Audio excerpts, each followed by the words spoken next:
What's up guys, here's my top 3 most underrated powerlifting muscles often overlooked in programming. The first is going to be the adductor, particularly the adductor magnus, the one that extends the hip. Though I'm just going to say the adductor for simplicity. The muscle is actually the strongest hip extensor in both the squat and deadlift. It's worked hard in both lifts, but it doesn't get the attention of muscles like the quads, the glutes, or the hamstrings. Now, how would I suggest we work this muscle? Well, keep in mind, underrated doesn't mean we necessarily must do more. It could mean it's being overlooked, and we're actually working it too much as well. If you can do a lot of squat and deadlift volume, say 18 to 20 cumulative sets a week, you probably don't need to work this muscle anymore. It's being worked enough already. But if you're under that, consider some more targeted work.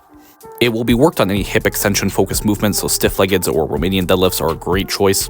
Use a bit more knee bend. This will disengage the hamstrings as they cross the knee joint too, and moving it mid-motion will cause your body not to recruit it as much. If you can handle the fatigue of a movement like that, it's a good choice, but if you could use isolation work instead, Copenhagen side planks or the good girl machine work well. Next is the anterior delts. Now I find different websites have different metas with powerlifting, and I'd say YouTube is probably one where anterior delts get their due attention. But on places like Instagram, I think the pendulum has really swung against them.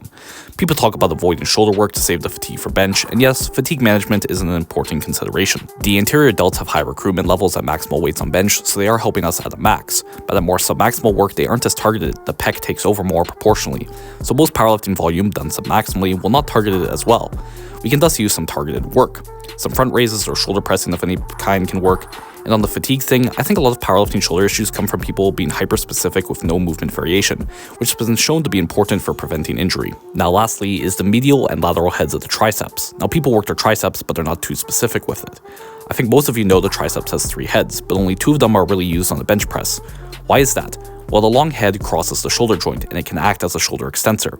When we bench press, we're trying to flex the shoulder, so the body chooses not to activate the long heads as much to prevent working against what we're trying to do. So, how do we target these 2 heads, but not the long heads, to make our tricep training as efficient as possible? Well, we can use the movement of the arm during the movement to selectively not activate the long head.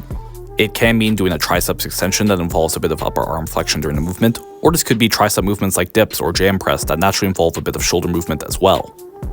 The lateral head also benefits from the arm being in a bit more adducted position or reaching across the body, basically not having the arm be right by your side.